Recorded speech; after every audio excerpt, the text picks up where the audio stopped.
is because the mission of growth, in this country in particular, demands it.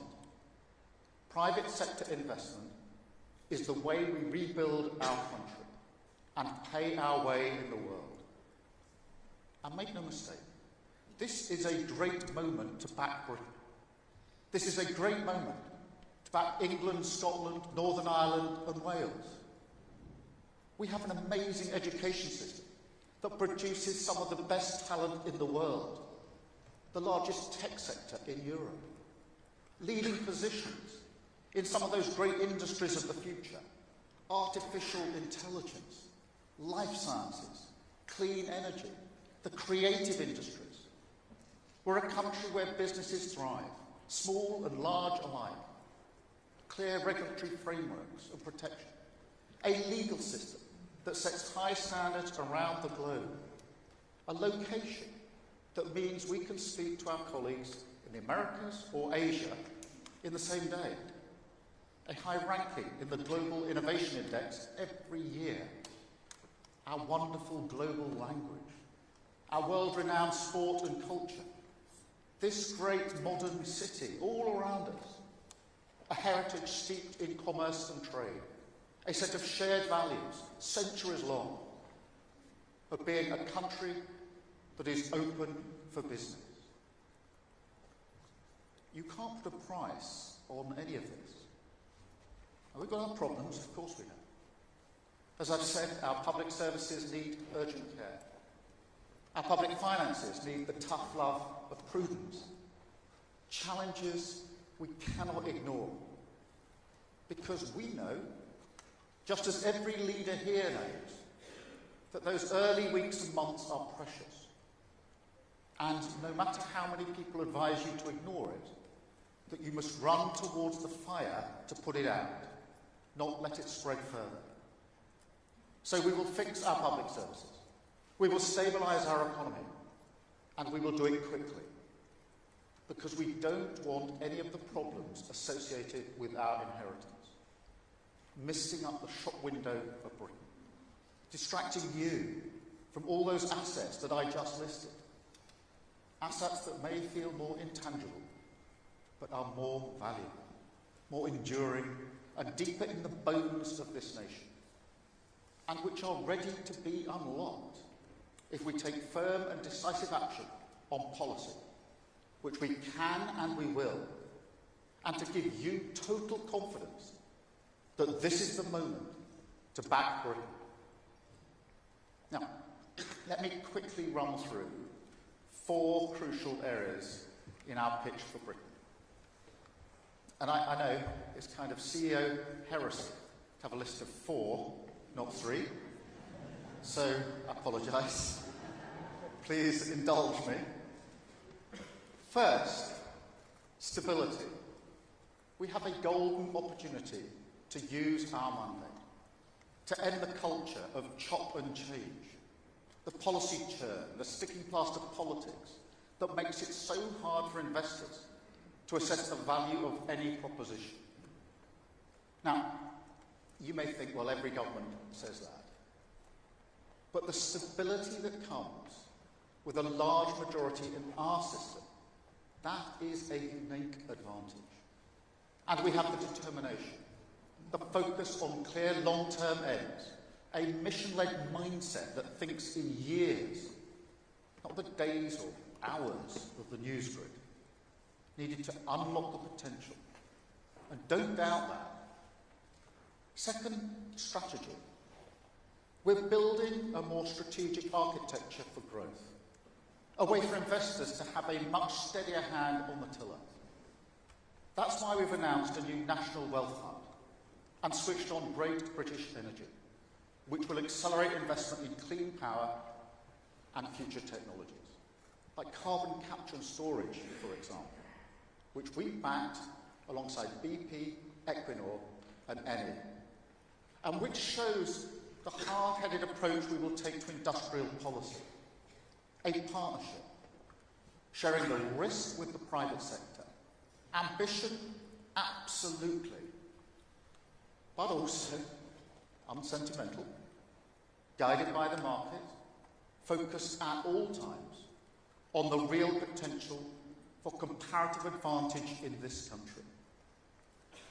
You know, this is the point I would always make about our modern industrial strategy. In this country, there's been a long, rather arcane political debate about picking winners. Well, we're not in the business of picking individual winners, but we are in the business of building on our strengths, mowing the grass on the pitch, making sure the changing rooms are clear and comfortable, the training ground is good, so that when our businesses compete, they're match fit. To put it simply, we give the businesses of this country the best conditions to succeed. And I don't know why that's sometimes controversial in this country. Industrial policy seems fairly commonplace elsewhere in the world, but it is fundamental to the way we see our job on growth and our relationship with a room like this. Third, Britain's global standing. We're determined to improve it, determined to repair Britain's brand as an open, outward-looking, confident, trading nation. But I see this as diplomatic necessity. And I think it's clear how much priority I've given it in the first 100 days of government, all around the world, whether it's countries or investors. People want to know that Britain can be a stable, trusted, rule-abiding partner, as we've always been, but that somehow, during the whole circus that followed Brexit, the last government made a few people less sure about, needlessly insulting our closest allies, and of course a few choice Anglo-Saxon phrases for business. Well, no more. We've turned the page on that decisively, and we will use that reset for growth. Finally, fourth, regulation. Now, I don't see regulation as good or bad. That seems simplistic to me. Some regulation is life-saving. We saw that in recent weeks here with the report on the tragedy of Grenfell Tower.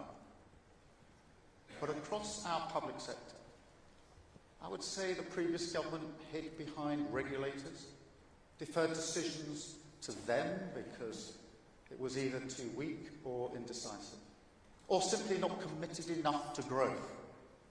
Now, planning is a very real example of that. Or, for friends from across the pond, permitting is a really clear example of that, the global language. But anyway, the key test for me on regulation is, of course, growth. Is this going to make our economy more dynamic? Is this going to inhibit or unlock investment? Is it something that enables the builders, not the blockers? Now, I know some people may be wondering about our labour market policies introduced last week. Let me be clear, they're pro-growth. Workers with more security at work, with higher wages, that is a better growth model for this country. It will lead to a more dynamism in our labour market. And seriously, we need to think differently about this. A nation's position in the world is changing all the time, as must its growth model. So while I know that this is a room full of businesses who take investing in their human capital seriously, when I look at the British economy as a whole, it does seem as though it's sometimes we're more comfortable hiring people to work in low-pay, insecure contracts than we are in investing in the new technology that delivers for workers, for productivity, and for our country. And we've got to break out of that trap. But we've also got to look at regulation across the piece. And where it is needlessly holding back the investment we need to take our country forward. Where it's stopping us building the homes, the data centres, the warehouses, grid connectors, roads, train lines, you name it, then mark my words, we will get rid of it. Take the East Anglia 2 wind farm. Now this is a £4 billion investment, 1 gigawatt of clean energy. An important project, absolutely. But also the sort of thing a country as committed to clean energy as we are needs to replicate again and again. Now, regulators demanded over 4,000 planning documents for that project. Not 4,000 pages, 4,000 documents. And then, 6 weeks after finally receiving planning consent, it was held up for a further 2 years by judicial review. I mean, as an investor, when you see that kind of inertia, you don't bother, do you? And that, in a nutshell, is the biggest supply-side problem we have in this country. So it's time to upgrade the regulatory regime, make it fit for the modern age, harness every opportunity available to Britain. We will rip up the bureaucracy that blocks investment. We will march through the institutions and make sure that every regulator in this country, especially our economic and competition regulators, take growth as seriously as this room does. And look, tell us about your frustrations on this. Speak to my team. Speak to me, to Rachel, to Johnny, to Ed, and our new Minister for Investment, Poppy. Any leader knows the importance of a good team, and we've got one here. We're united behind growth. Our door is open, and the work of change has already begun. We're reforming the planning system. The onshore wind ban has gone. New projects in solar, wind, tidal energy, carbon capture and storage, tax relief for the creative industries, investment from the world's leading companies, Blackstone, Amazon, a new partnership with CyrusOne to build data centres in Digby, finally grasping the nettle on airport expansion, a new £1 billion commitment from Manchester Airport Group to expand Stansted, opening up new routes for work and holiday destinations. The first of tens of billions worth of inward investment deals that we will sign today, because we're determined to lead the way on growth, determined to get Britain building, determined to get our economy moving through the shock and awe of investment. That's the message to take home today. When the big decisions are made, when you go back to your boardrooms and ask, where does our money go? Where do our jobs go? Where does our investment go for a better future? Let me offer you a new answer. It's time to back Britain. Thank you very much indeed. Thank you.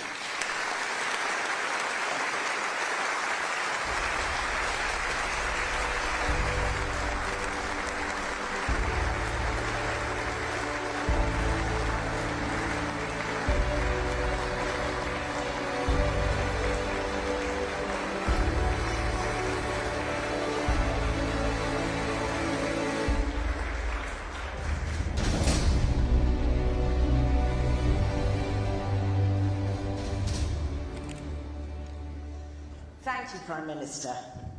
Stability, industrial strategy, global standing as open and outward-looking, regulation, and a new Minister for Investment. Lots of things to be excited about.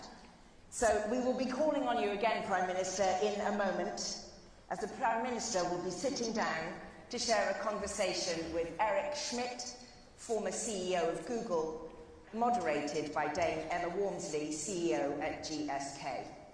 Hence the furniture moving. I must first congratulate Eric Schmidt on this summer's honorary knighthood. Congratulations, Eric. As many of you will know, Eric Schmidt is an accomplished technologist, entrepreneur and philanthropist who is also known for his pivotal role in the growth of Google as its CEO from 2001 to 2011, overseeing its transformation from a small startup to a giant global tech company. What a journey. Most recently, in 2024, in partnership with his wife Wendy, Eric co-founded Schmidt Sciences, a non-profit working to advance science and technology in deepening human understanding of the natural world whilst developing solutions to global issues. And his latest of many books, Genesis, Artificial Intelligence, Hope and the Human Spirit, was co-written with academic Craig Mundy and the late Dr. Henry Kissinger. Our moderator, Dame Emma Walmsley, has headed up GSK, the world's largest vaccine company, since 2017. She has been quite busy over the last few years. GSK has 11,000 employees in the UK, and its global HQ sits right here in London. And so in the company of the Prime Minister, we now have the opportunity to hear from leaders from very different fields about a range of topics, from AI to healthcare to investment. Ladies and gentlemen, your panel.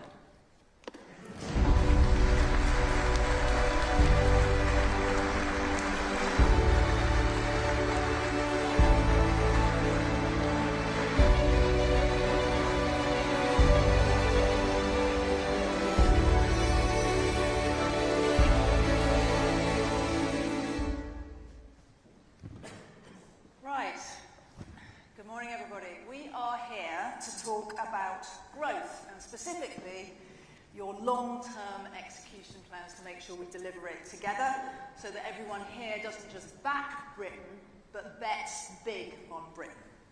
And I want to start, Prime Minister, with the question of our competitiveness.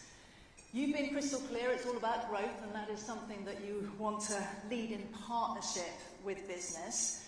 But every investor in this room has choices. It's about our relative competitiveness. So how, versus other G7 countries or the rest of Europe and the region, are we going to make sure that the costs of doing business in Britain are competitive, that the regulatory environment and the changes you're going to drive are going to be competitive, and perhaps, most importantly, if we can just all look beyond the immediate budget cycle focus and take a long-term view. During your watch, what do you most want to have achieved in reform for business to make Britain worth this bet? Well, thank you for that. I think it's a really important opening place. There are a number of components that I think are important, and you can almost sort of work down through them. The first is to be clear with everybody in this room and beyond that this is a government that is mission-driven, that has a driving sense of purpose, and that the number one mission is economic growth. And everything else ladders up to that. So this real clarity, I think one of the biggest mistakes of governments, particularly recent governments here, has been too much focus on the short term, too much chop and change, too much what I call sticking plaster politics. So you've got a government with strategic long-term vision, which is around a very clearly defined mission. And that helps with certainty, strategic thinking, but it also helps with priority, because all governments have to prioritise, difficult decisions are made all of the time. And this gives us a yardstick, if you like, which is it pro-growth, in which case yes, or is it not pro-growth, in which case no. The second thing then, alongside the mission but crucial to it, is that we've got a good majority under our political system. And that's not about political bragging and the numbers. It's not particularly party political, but it is to say the decisions that we can make are therefore measured in years, not months. And for investors, that's really important. Now, that's the sort of high-level issue. So it's growth, it's mission-driven, it's got the stability that we need. But what I also want to make clear today is that we have listened good and hard to execution questions, the point you put to me. That's all very well, but how does that actually materially make a difference to me as an investor? Because, as you rightly say, we've got choices to make. We could invest here, we could invest somewhere else. So how do you change the environment? Now, on the positive column, if you like, we've got brilliant assets. brilliant education, brilliant skills, some of the best universities in the world, and real leaders, artificial intelligence, life sciences, you name it. There's all of the assets I just listed in my speech, really strong attributes of the UK. But in the other column, we've got some inhibitors. And it's those that we need to absolutely champion the brilliance that we've got to offer, but we need to get rid of some of the inhibitors. And most of my determination to get rid of the inhibitors has been through conversations with people in this room around planning. It takes far too long to get decisions on planning, far too long, measured in years, not months. And so we've got to streamline that, and that's what we've already started on. On regulation, again, what I was trying to say in my speech, I'm not, as it were, saying all regulation is bad, but the sheer volume that we've got here and the inconsistency with different regulators or bodies pulling in slightly different directions means it's not just the volume of regulation, it's also the fact that there's not even a sort of clear landing path in for investment. That is what we need to strip away. There are other things as well, the grid, the infrastructure, etc. And we've set up some of the mechanisms now for doing that. Huge, we've got investment minister, we've got a real focus on innovation, the National Wealth Fund, Great British Energy. But it's doing them both together. But the one thing that having a good majority gives you is the opportunity for bold action very early on in a parliamentary term to do the things which have always been put in the too difficult box. I mean, everybody knows bad planning is a problem. We've known this. Anybody who's ever been involved in investment infrastructure projects will know planning is a problem. But until now, you've had a mindset in politics which is that, well, let's put that in a difficult box because it raises too many issues. Everyone knows that regulation actually needs to be streamlined and made fit for purpose. But again, too dangerous to deal with. Let's put it in the too difficult box. I think now's the time to absolutely grasp these things, to create the environment for investors to invest. And the final thing I'd say is this. This has to be a partnership between a mission-driven government on the one hand and the private sector on the other. But what's important in a partnership is that both partners don't try and do the same thing. The government doesn't try to do what investors in the private sector does, because investors in the private sector do it better.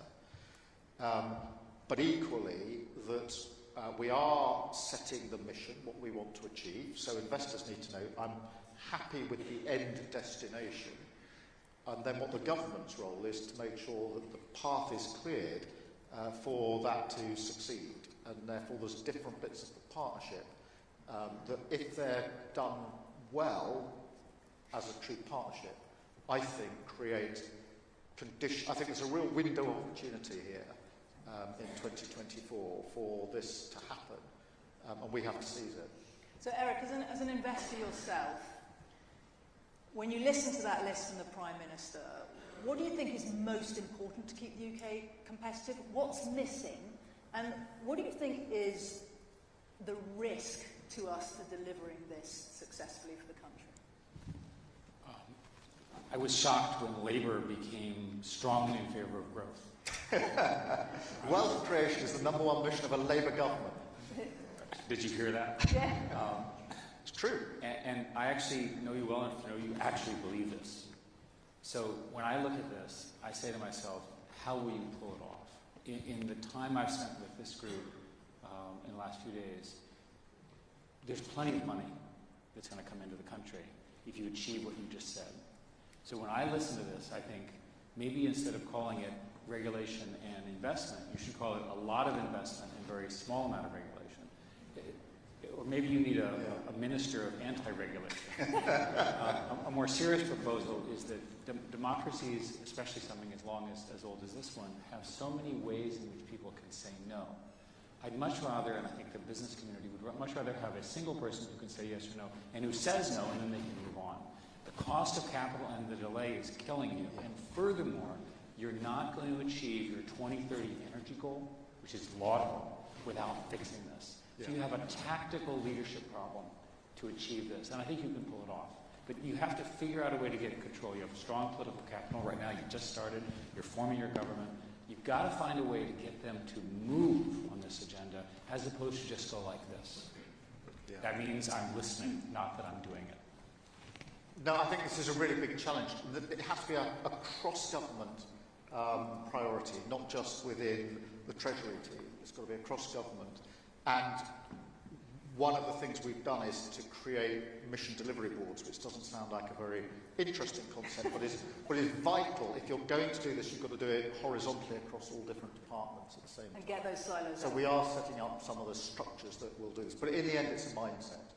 It's a mindset of, does this promote growth or does it not promote growth, being the most important question we ask ourselves. So can I come to the question of where we sit in the global context? One of the things I often hear is that people like investing in Britain because it can be a source of innovation for the world. We have a great track record of doing that. Another one is because we can be a hub and a bridge internationally. So it's not just about the domestic market. But in a post-Brexit world, how does that actually work? And again, what is the competitive offer for that international connectivity? I think this is a really important point because I think the international reset, or the reset on the international stage, has to come alongside what we're doing on investment. Whichever way people campaigned and voted on Brexit, one of the consequences, to my mind, was that the impression was given that the UK was more interested in sort of turning in on itself, becoming more isolated, and less interested, frankly, in the outside world than we once were. We've always been a champion of the outside world, always been looked to for influence, a sort of pragmatic problem-solving country that very often was able to take the lead because of those key qualities. And that, as I say, this actually isn't an argument about which way we voted or not, but the impression became that there was a lot of chaos after Brexit because actually nobody quite knew where we were going next. And it looked as though we were sort of looking at ourselves. By resetting internationally, which is what I've spent a lot of capital on in the first 101 or 2 days, we can be clear again that we want to play the role we used to play on the international stage, confident, outward-looking, values-driven, abiding by agreements that we make that matters, and we've got real attributes to go with it. Bridging to partners, whether in Europe or elsewhere across the world, which we can do, and that's why I've spent quite a lot of time trying to rebuild those particular relationships. But also clear that I won't go through everything in the speech that I had in terms of our language, our timelines, and the rule of law, which is hugely important to every investor. If people are going to invest in the UK, when they can invest in other countries, they need to know, as they do know with our legal system, that they can be confident that should there become a point of dispute, it will be resolved properly, quickly, and with the highest sort of calibre of judges or adjudicators, and all of that matters on the international scene. So, Eric, as an investor, and I know a commentator on geopolitics writ large, is there anything else about the UK's relationship with the US in a post-election environment, or indeed with China, that you think impacts people's thoughts about how to invest here? And again, when you look on the global stage, are there any particular fields or industries where you think the UK is particularly well suited to lead? On the second part of your question, the Prime Minister outlined exactly where the leadership is, and it's profound. We can talk about that when we talk about AI. There are many, many reasons to think that you have all of the elements to achieve your vision in the country. On this question of West versus China, the fact of the matter is you're going to become closer to the US, and the US is going to become closer than you. We already have this incredible national security collaboration, which is crucial to national security for the world, and certainly for the United States. But the other thing that's happening is that you have much more integration between the universities, research labs, and so forth. Yeah. And people are going back and forth. So one way to think about it is your future is your former colony, the US, and maybe Canada and a few others, right, certainly India, rather than China. And I think when people get confused, right, they don't understand how the geopolitics are really going to work. the kind of sort of openness and democratic processes that we'd hoped for in China are not going to occur. It's a different system, different strengths, different weaknesses. It's not an enemy, it's a competitor, and it's a tough competitor. Together, the US and the UK should be able to out-innovate and outrun this incredible innovation engine in China if we do it well, and if we do everything that you just talked about. And I think on innovation, on technology, on things like, well, artificial intelligence, we've got a real chance on this if we take the chance now. So let's talk about AI.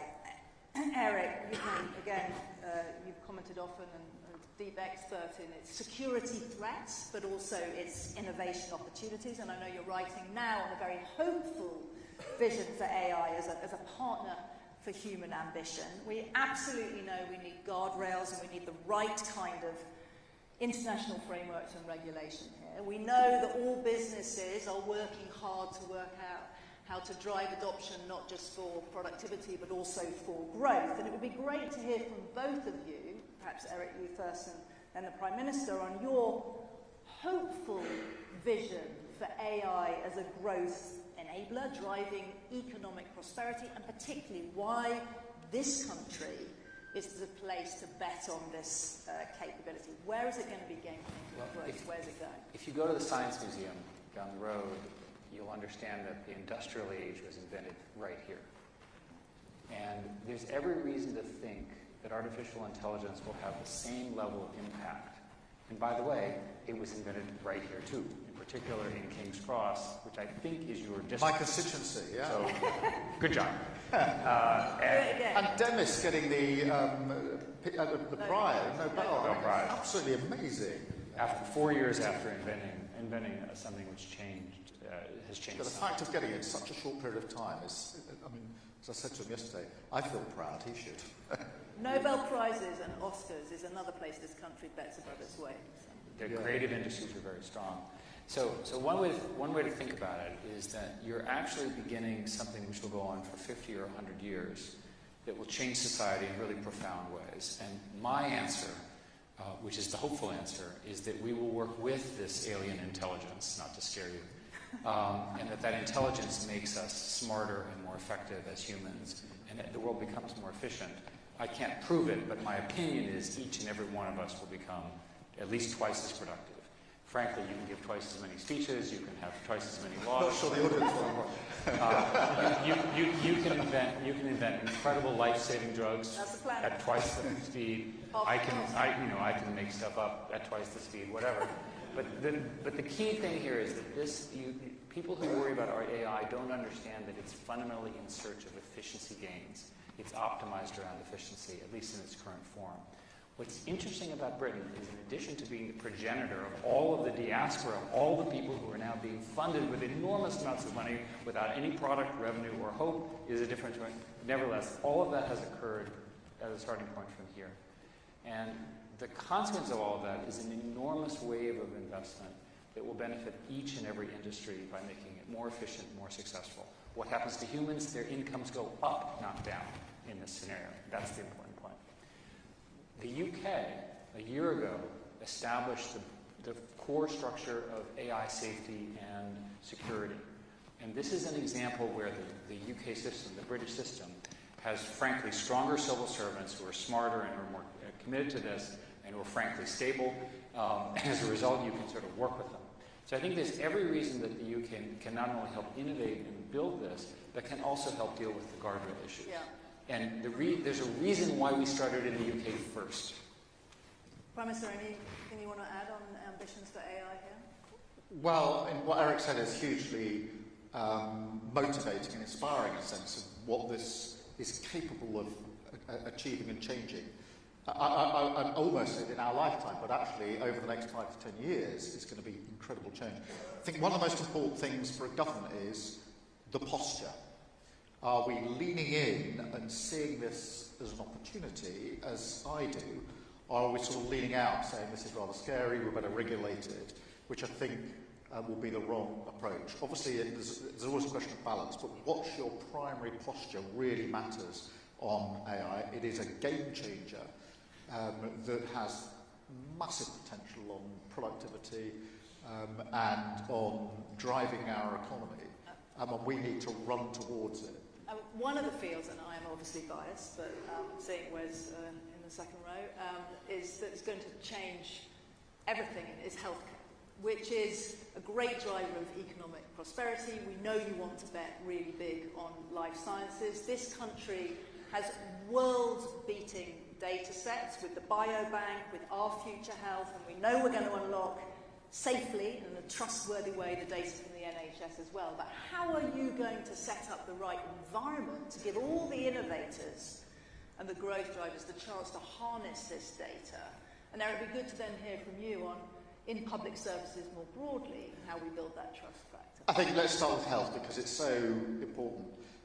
We are rightly proud of the fact that we have a National Health Service set up by the post-war Labour government, and every year we sort of add a year to our pride in what we set up 70 plus years ago. But the simple truth is now that if all we do is put more money into the health system, the health service as it is, we won't properly improve it.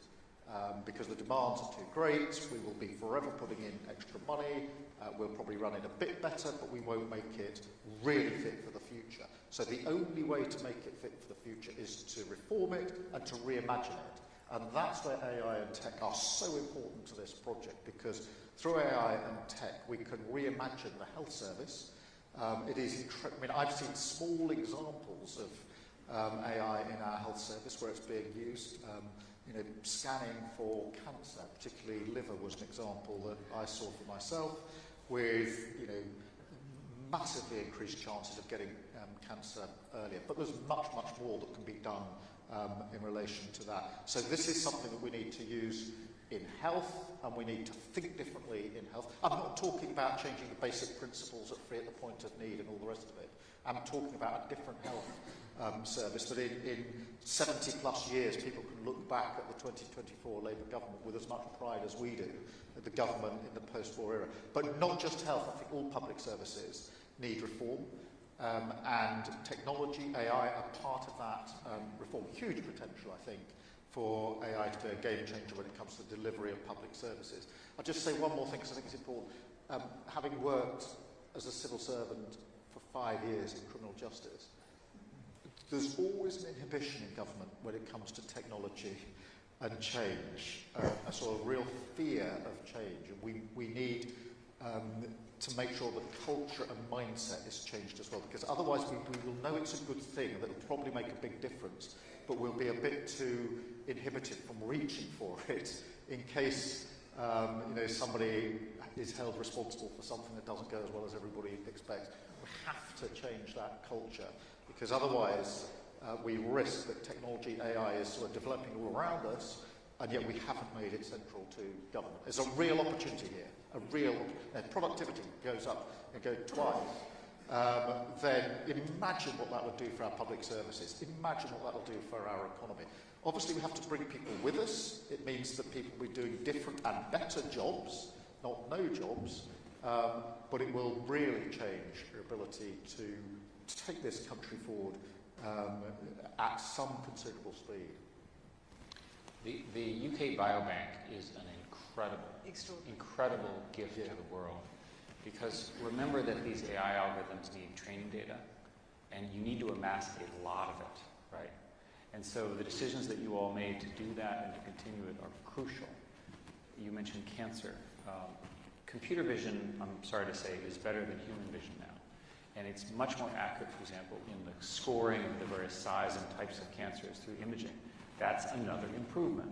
The average, in this case, patient doesn't know, but it makes the doctor more productive, more accurate, fewer errors, and so forth. Done right, these technologies can make government services more targeted, fewer errors, and more efficient. If you add that at the scale that your country is at, the savings are massive.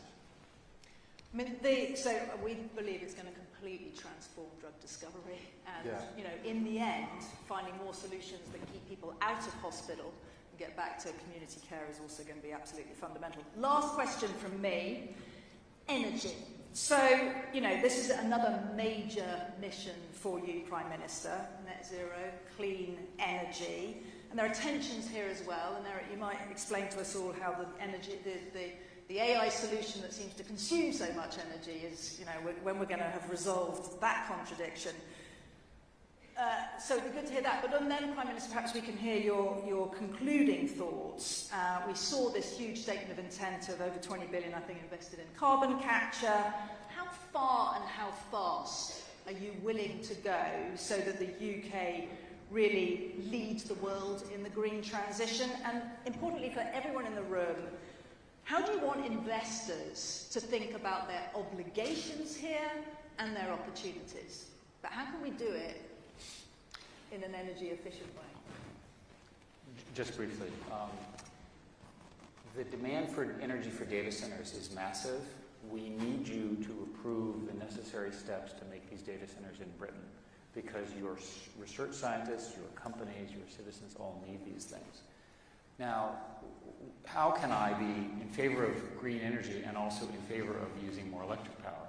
Because the more electric power allows us to build new materials, new science, eventually get fusion, which is the ultimate solution to these problems, and so forth. Just an improvement in energy efficiency through new materials in cars and distribution networks and so forth has a huge impact. DeepMind here did a test on data centers where, with a small algorithmic change using their algorithm, which is called reinforcement learning, they improved performance by 15%. If you had a 15% improvement in energy efficiency in the distribution in Britain, think of the amount of additional capital that would free up for further investment. So it's paradoxical. Invest in AI, and as a result, the solutions to the energy transition become apparent much quicker. This is so important because we are absolutely committed to clean power by 2030, which is really tough. It's the most exacting anywhere in the world in terms of getting to clean power. It's tough, but it's doable. And what it brings with it is security, because I spoke about the ever-increasingly volatile world, which has caused great fluctuation in energy prices, which has borne down on families and businesses alike in recent years. It gives us energy, security, independence, lower energy bills, and obviously locks up lots of jobs of the future with it. So we're determined to do it for all those reasons. I mean, on the face of it, there is an apparent tension between AI and technology, which is massively going to increase the demand for energy, and this, you know, absolutely running towards clean power 2030. I actually think that if you step back, the two go together. In other words, what you need for your development, your AI, is more energy, but clean, reliable, cheaper energy, homegrown, is the answer to that conundrum. And actually, if we get this right, it becomes an incredibly important selling point of the UK in terms of why would you want to put your databases here? Why would you want to develop AI here? Answer, because alongside our commitment to growth and technology is our commitment to a cheaper, more effective, more independent, more security energy source, which we can ramp up at scale. So on the face of it, there's a tension, but I actually think if we're smart about this, we can turn that apparent tension into a massive advantage.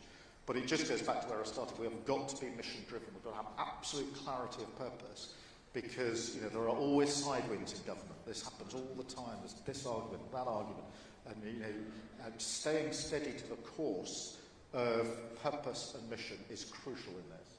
Well, that was our last question. I think I'm going to be allowed just one from Margarita from Vodafone to finish us up. It is all about growth, and we think the answer to every question is AI, but it's actually about people. Margarita. Thank you, Emma. And actually, I wanted to build on the conversation on AI, because I'm sure you are acutely aware that most companies around us are wrestling with how do they accelerate AI adoption against a range of challenges, energy and digital infrastructure being there, but also access to talent. So, specifically on talent, two-part question. To Eric, when you are not a company that develops AI, how can you actually be attractive for AI talent? And to the Prime Minister, we have just mentioned how the UK starts off in this race in a very good position with strong AI centres of excellence. But it's tough competition. So when you look beyond today, how do you plan to make the various strengths that the UK can put together to sustain leadership on AI talent? Thank you. Well, let me take the second question first, because I think, look, we do start in a very good position at the moment. You know, in the top 3 in the world when it comes to AI, with, you know, that prize, Nobel Prize, to Demis is really significant in terms, I mean, you know, not the whole sector here has put us in a fantastic place. Our universities, academic institutions are, you know, world leading, a much overused phrase in politics, but true when it comes to our universities. We need to make sure we've got the right talent here available, and you know that is also there for business and investors. But we also need a real clear statement of intent. This matters, and for that reason, we're going to go with this rather than allow anyone to sort of relinquish the advantage that we have in the starting position that we're in.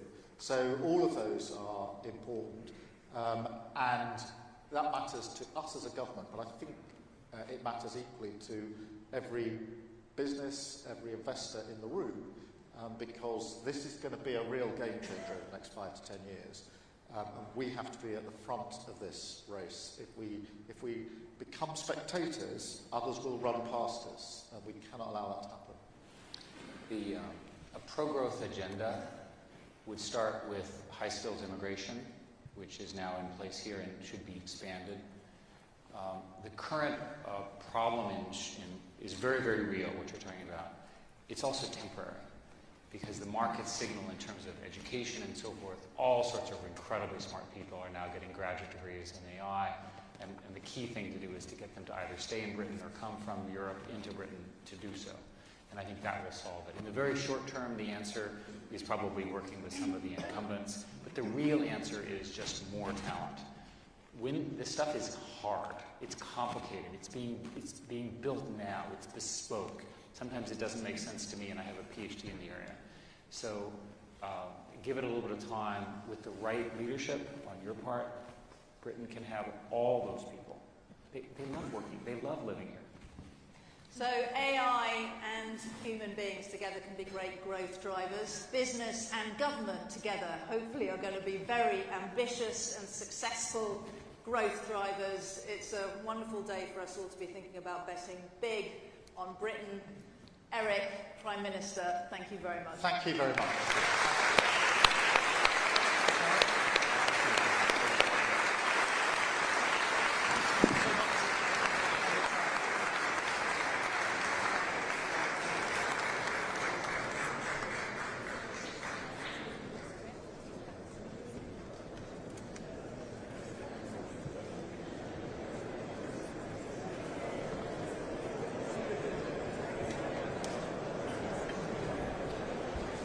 Hello, hello. Yes, I can see everybody moving about. We are now going to have a brief refreshment break, and we will come back promptly, please, at 11:20 for a fantastic panel convened by our Secretary for State for Culture, Media and the Sports.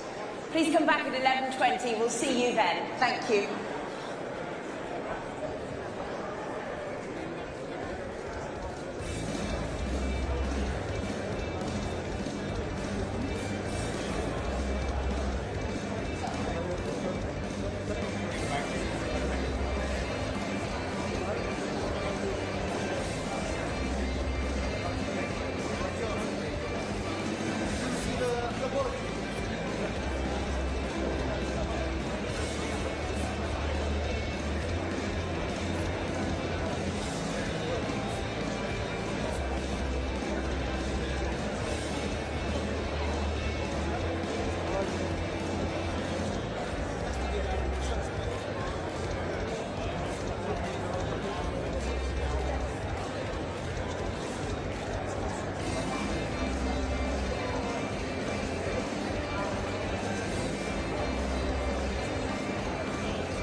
Hello, hello, hello. Glad to see so many of you back promptly.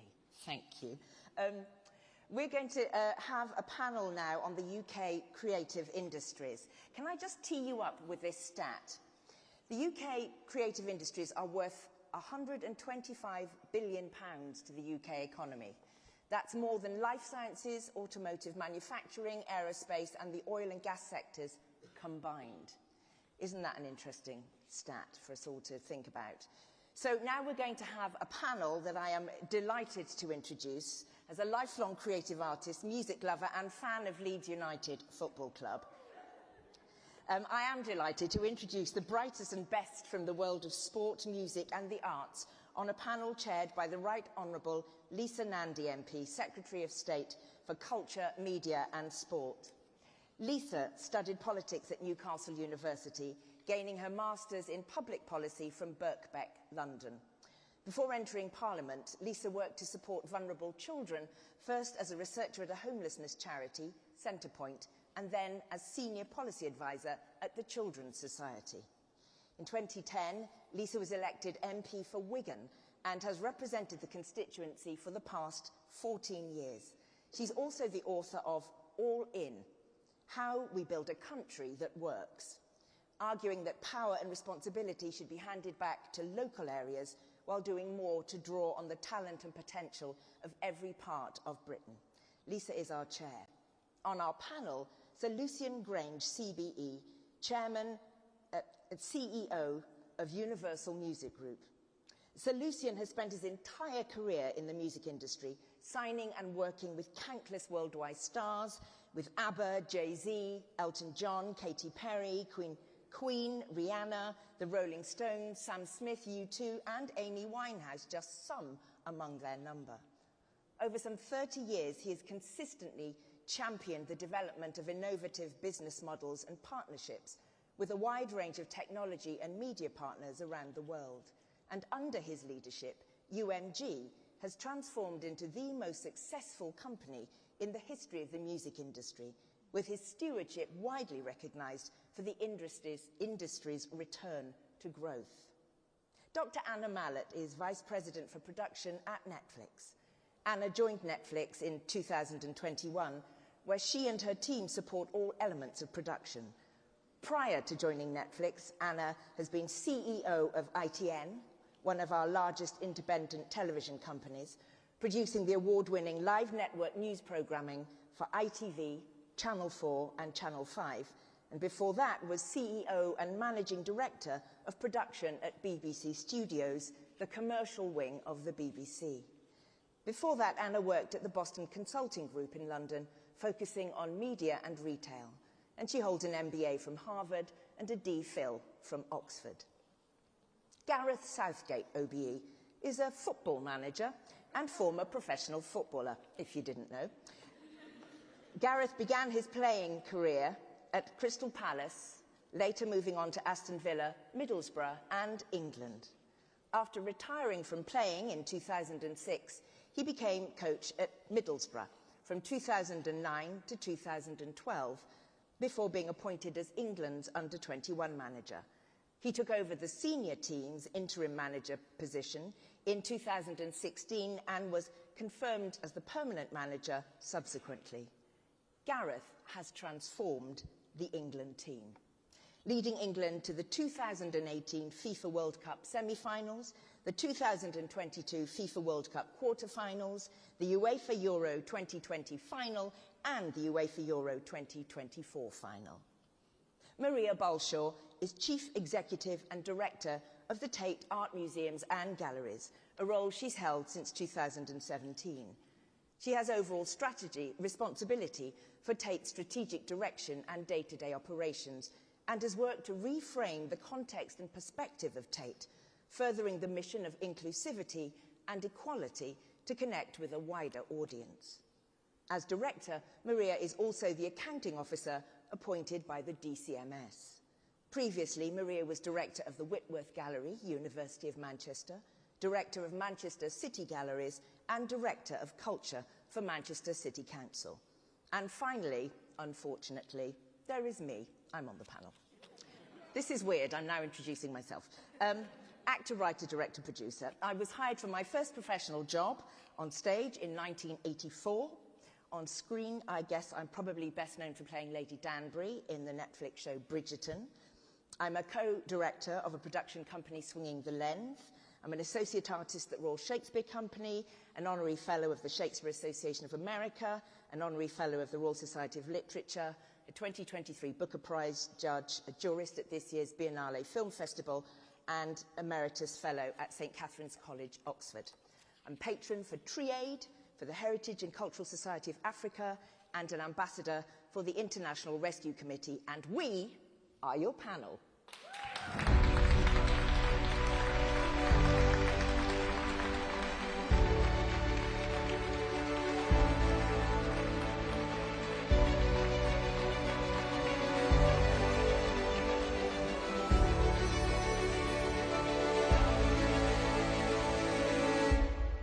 Amazing.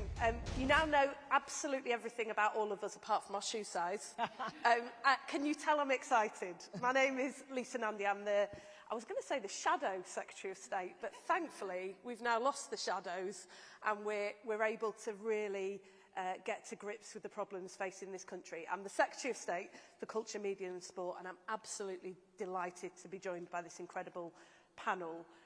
You'll know who they are, you'll know some of the contribution that they've made, but between them they have brought joy to millions and millions of people, not just in the UK but all across the world.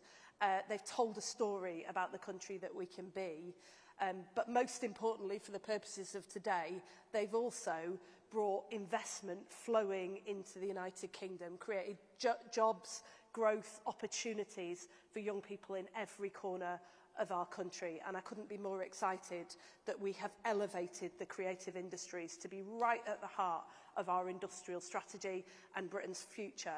You'll know that the creative industries are amongst the fastest growing industries in the UK, with significant opportunities for expansion. There is huge ambition in our country, and I see some of the mayors are sitting in the front row here today. Huge ambition in every part of our country and our nations and regions to capitalise on that. And our government intends to put rocket boosters behind this growing industry in order to future-proof it and put it at the centre of our future national story.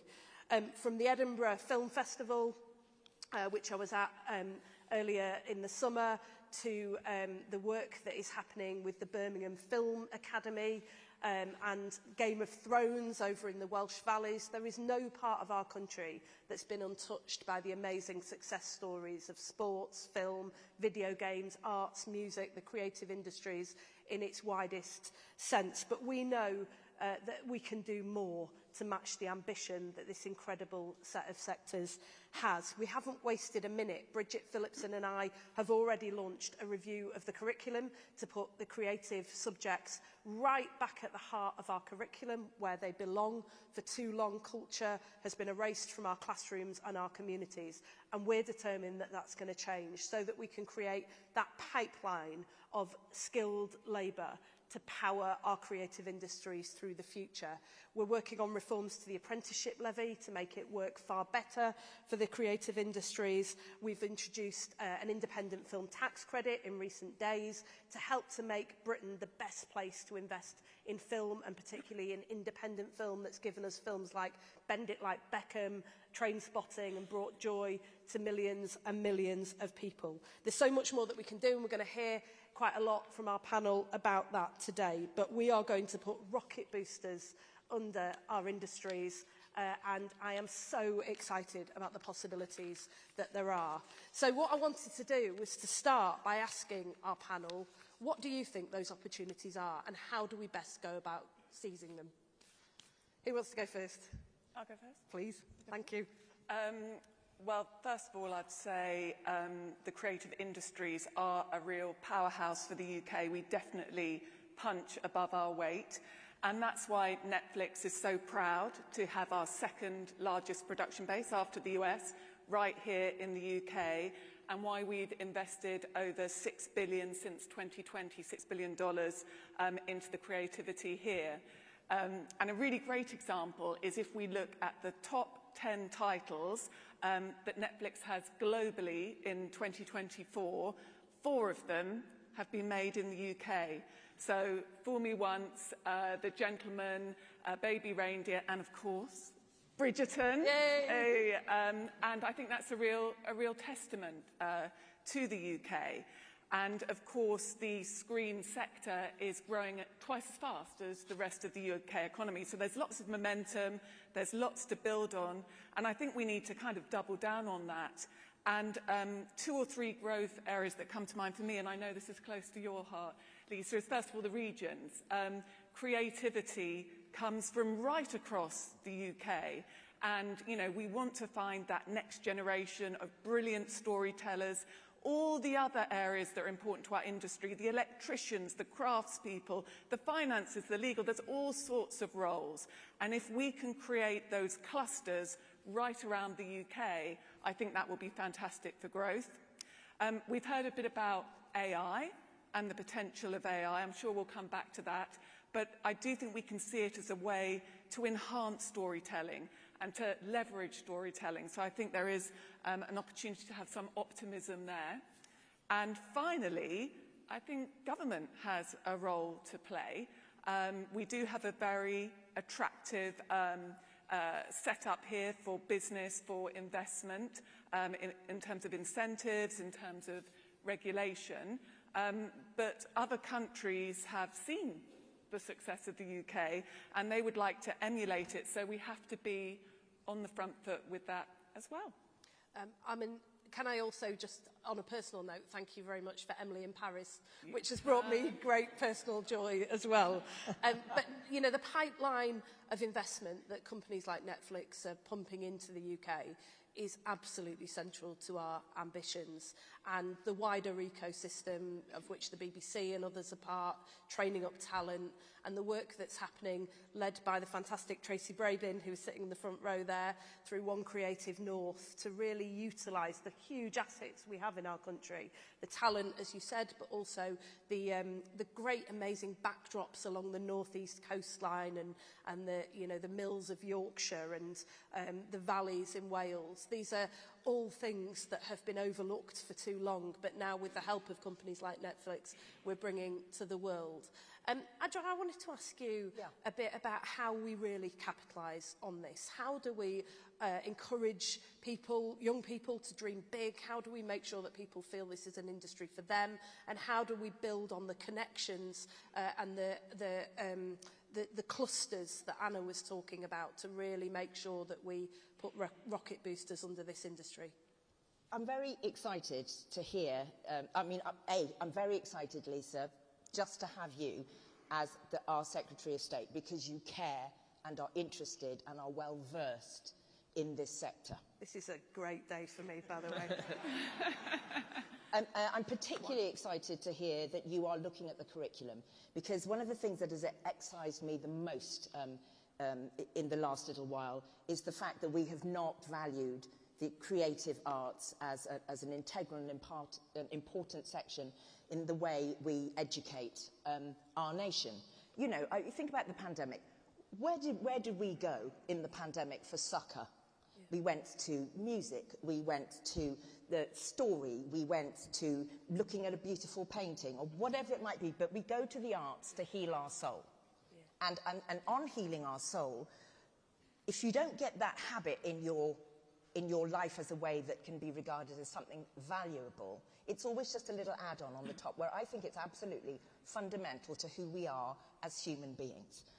To put it back into the curriculum not only says to our young people, you don't have to be book smart in a particular academic way. Your gifts may be, you know, in the physical realm. Maybe it's sports, maybe it's dance, maybe you are innately a wonderful musician.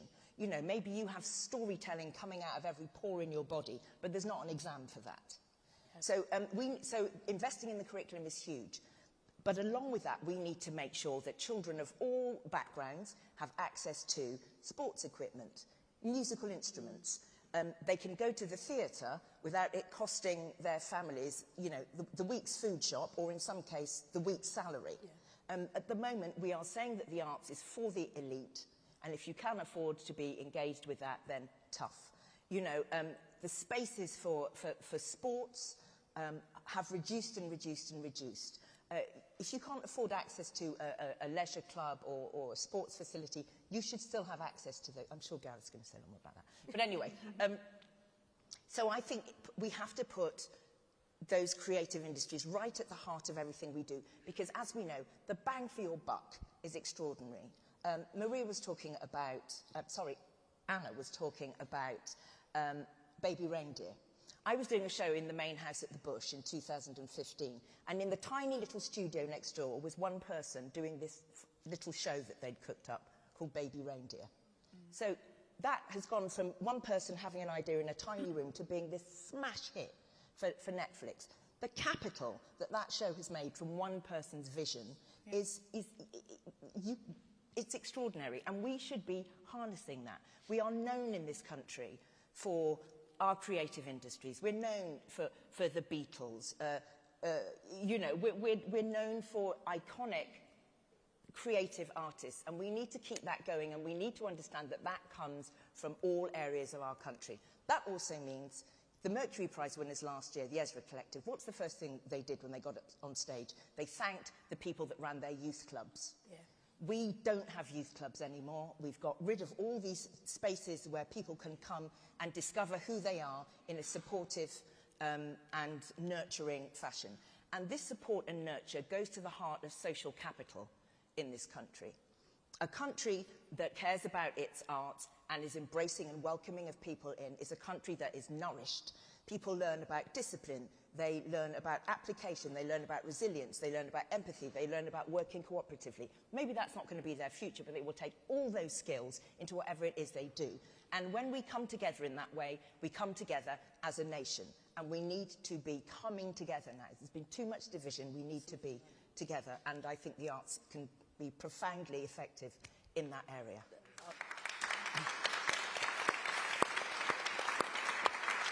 I'm sorry, I apologise, Elizabeth. I'm going to chair this terribly because I just want to hear what you've all got to say, so keep talking. But I absolutely agree with you. We believe that it's the right of every child growing up in this country to live a richer, larger life. It doesn't just belong to some of us, it belongs to us all. And I look at, you know, some of the incredible talent that we've got in this country. I think about one of my former colleagues, Glenda Jackson, much loved in the House of Commons. I wonder how somebody like Glenda Jackson would break through today, and we are absolutely determined to rebuild that architecture. Love the shout out for youth clubs. We're looking for investment in youth if anyone's interested. We've got some fantastic youth clubs actually that have sprung up over the last decade. On-side youth clubs, which are a really great model of how you can get the business community to co-invest with local councils and the wider community as well to invest in our young people. But we've absolutely got to do more. You couldn't be more right. And I think this is quite a nice segue to Gareth, because I'm going to try to leave aside the football analogies. I think we've had quite enough of those from the Prime Minister. I'm sorry, we can't stop him. It does occur to me when he was talking about getting the changing room ready and, you know, sorting out the pitch and being able to go and excel, that there is quite a lot that we could learn from football in two ways. One is, you know, you look at the incredible success of something like the Premier League. What can we learn from that for our creative industries and our economy as a whole?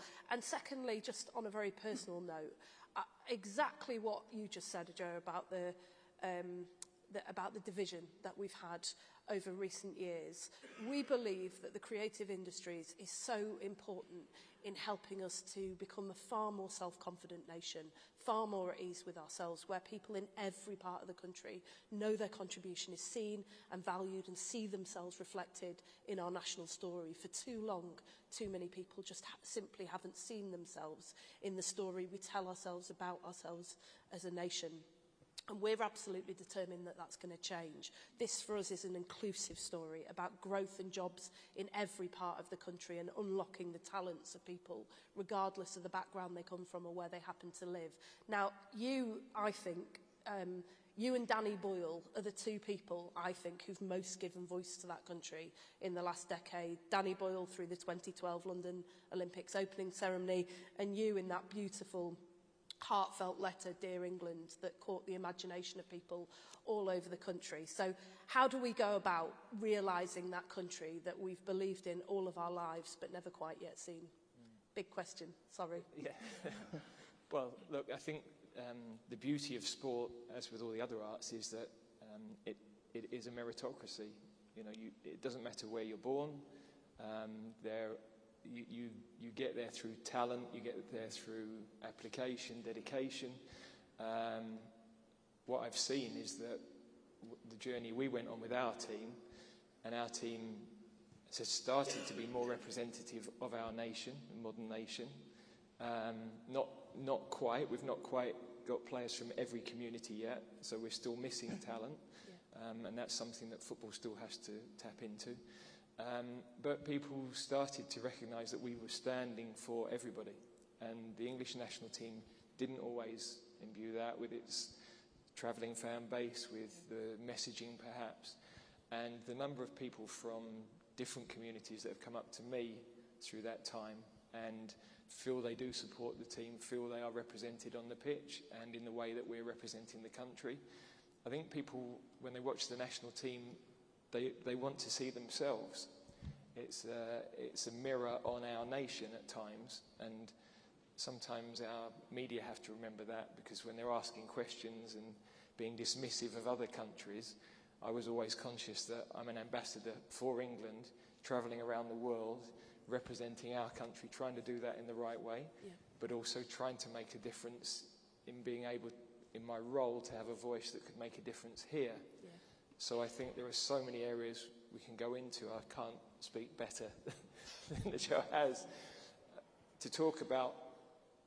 Let's leave the emotion of Wigan winning the Super League, for example, and what sport that can, can do emotionally.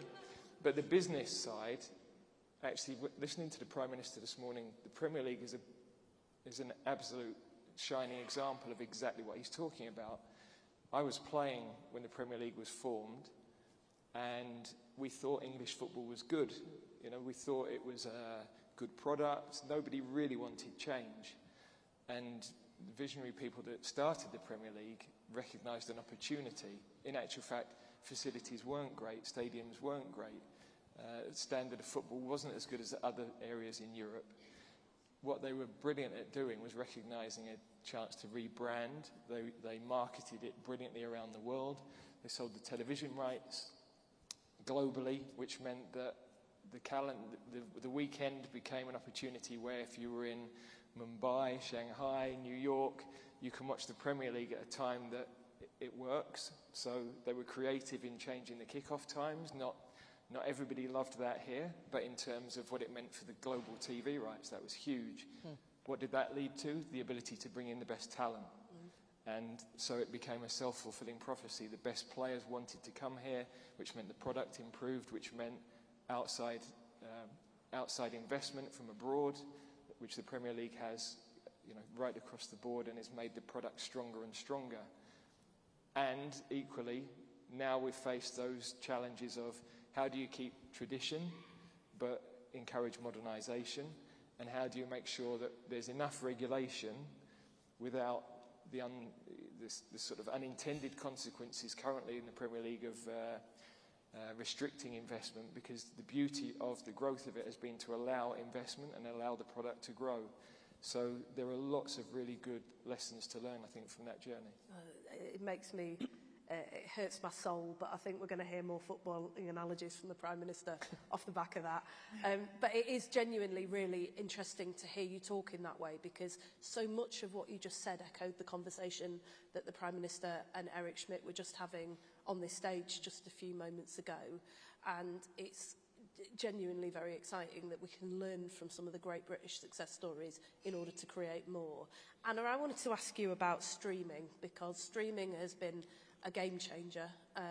How optimistic do you think we should be about the future? I'm always optimistic. It's good to be optimistic. Look, I think the creative industries have always gone hand in hand with new technology, so the radio, the TV, the internet, and as you say, Netflix through streaming transformed how audiences can enjoy content. So at any time, any place, anywhere, and that stimulated a huge amount of growth. So I am optimistic because I think our sector is really good at working with technology. And I know Eric Schmidt and the Prime Minister were talking about AI, and I think that AI is going to be important to our industries. I think it's going to be a partnership with creativity. It definitely will not take away from the need for human intervention, absolutely not. But some of that technology will be able to do those routine tasks quicker, and it's something that we can leverage. So I think, if we look to the future, we can feel optimistic that, we'll be able to use that new technology in the right way. And I think if we all play our part, we can see the future is something to be very optimistic about. That's it. That's exactly what we wanted to hear. Pitch perfect. Talking of pitch perfect, Lucian, can I ask you about the music industry? Obviously, technology has opens up huge opportunities for the music industry. But I'm also really interested in the power of music to connect people here in the UK and all over the globe. This time last year, I was at the UN General Assembly in New York, where we were grappling with the major challenges of conflict, of climate change, of a fracturing political world order. And just down the road at the Grammys party, there was a completely different story being told about the power of music to connect people, even at times when it feels that there is so much division. And Britain was right at the centre of all of that. I wonder if you could talk a bit about what you think the possibilities are for the music industry. Yeah, I think if you look at history, the Beatles, the Rolling Stones, Elton John, David Bowie, Amy Winehouse, Sex Pistols, Clash, they have defined history. And we talk about content, IP, innovation as this sort of soft power. It is a form of soft power because of our language, because of our culture, our values, and the category has become, over this period, over the last 60 years, a brand of Britishness as an export model within itself. So in the same way that you look at hip-hop or jazz or classical music as a category, British culture, lyrics, has been exported for the last 60 years. And if you ask yourself, what decade is defined by what you listened to and what you enjoyed, you can pretty much identify from the 60s through to the Human League in the 80s, and right up to, obviously, to present day. We've heard from, you said earlier that we outweigh where we are on the global stage. I'm from North London, but I have lived in California for 15 years now. I oversee 60 countries for investment. And for the first time in my career, we see awards going to Korea. We see some of the top acts coming from Puerto Rico. These are things, well, you'll be seeing this in Netflix as well. These are completely, total, unimaginable events. And the technology which everybody's leaned into has really equalized investment opportunity, and it's created an avalanche of competition where a country, a nation will follow the investment where there is a framework for legal protection on AI, on responsible AI, on copyright. So I've woken up in a new future 20, 25 years later, where China, which was a market where we never invested in because it was an entirely counterfeit market, is now the 7th biggest market in the world. There's an enormous amount of conversation and identification going on in my company, and therefore I assume the rest of the industry, on India. So it's not just the demographics, it's how these countries transform themselves in terms of the economics around investment. So we have an opportunity, and there's also a risk, that with AI, which you said quite rightly, we'll lean into. I'm incredibly optimistic about AI on the functional level, that it can work with composers and writers and creators to stress test their authenticity and their talent. But there's also, AI gives us a new category of licensing, of ways in which the music can be shared and conjoined that we've never had, in the same way that you mentioned radio and sheet music and polyphonic synthesizers were going to kill orchestras and it was going to ruin classical musicianship. It did the opposite. It made it boom. So we're at a crossroads. The advantage for the UK, about the UK as an investor, is that it has, as the Prime Minister keeps repeating, the rule of law, a non-politicised justice system, and it respects and rewards for investment and innovation and creativity around copyright and IP, whether or not it's in pharma or music or film or TV or publishing or anything that anyone comes up with. So we are going to increase substantially our investment in the UK. I've been spending a lot more time here in the last 6 months. The route to speeding this up will be with entrepreneurs. So my commitment, our investment is in new ideas, entrepreneurs. We've been doing it for decades, but what I see in terms of some of the other markets, Korea, Latin America, Nashville even, both on audio visual as well as music, is the path to acceleration is with people with ideas and in the independent sector. So that's where we're going to be putting our money. We've talked about not just it being totally focused in London. We're going to lean in with investment, and this soft power that over you can look at the artists that I've mentioned over a 40, 50, 60-year life cycle, but it's the hard economics of the one that we find this afternoon or tomorrow that actually drives everything, from this soft power through to taxation.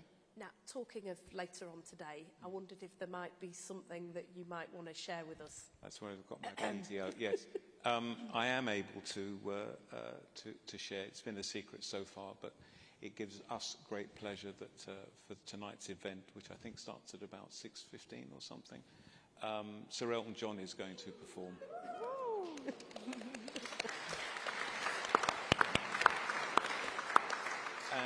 And he's someone who really epitomizes everything that I've spoken about. He is iconic. His music, his philanthropy defines Britishness. It defines, he's an ambassador. And so he wanted to be here, so he's going to be performing. I wish you could see the politicians' faces in the front row here.